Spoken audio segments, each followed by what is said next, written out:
వైఎస్ఆర్ కళ్యాణమస్తు వైఎస్ఆర్ షాదీ తోపా పథకం గొప్ప మన రాష్ట్రంలో ప్రెస్టీజియస్ పథకంగా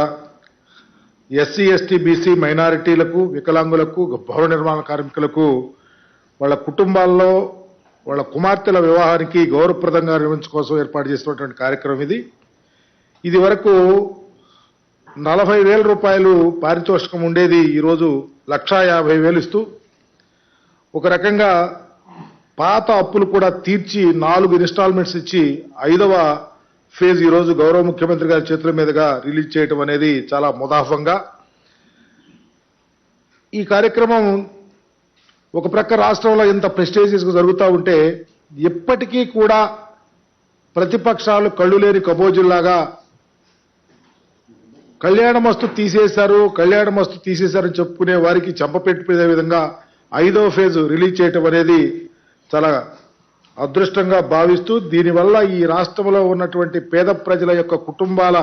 కుమార్తెల వివాహం ధైర్యంగా చేసుకోవటానికి ముఖ్యమంత్రి గారు చేసుకున్న మహోన్నత కార్యక్రమం భావిస్తూ ఒక విషయం ఈ మధ్య బెంగళూరులో దక్షిణాది రాష్ట్రాల సమావేశం జరిగింది సోషల్ జస్టిస్ మీద తమరు తీసుకున్నటువంటి ఈ చదువుల విప్లవానికి తోడు ఎందుకంటే కళ్యాణమస్తు కూడా చదువుతో లింక్ అయి ఉంది 10వ తరగతి పాస్ అయినటువంటి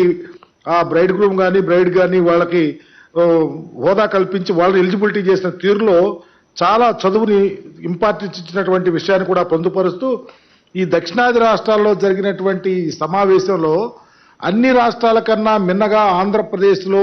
నిరక్షరాస్యత తగ్గింది అని చెప్పడానికి చాలా గర్వించే విధంగా ప్రతి ఒక్క రాష్ట్రం వాళ్ళు మన రాష్ట్రాన్ని పోయిన తీరు చూస్తూ ఉంటే మీరు చేస్తున్నటువంటి ఈ గొప్ప విప్లవం అమ్మఒడి కానీ విద్యా దీవెన కానీ వసతి దీవెన కానీ లేకపోతే ఈరోజు కళ్యాణమస్తులో వాళ్ళకి ఎలిజిబిలిటీ మరి ప్రయారిటీ ఇవ్వటం కానీ ఈరోజు సామాజిక విప్లవానికి తెరదీసినటువంటి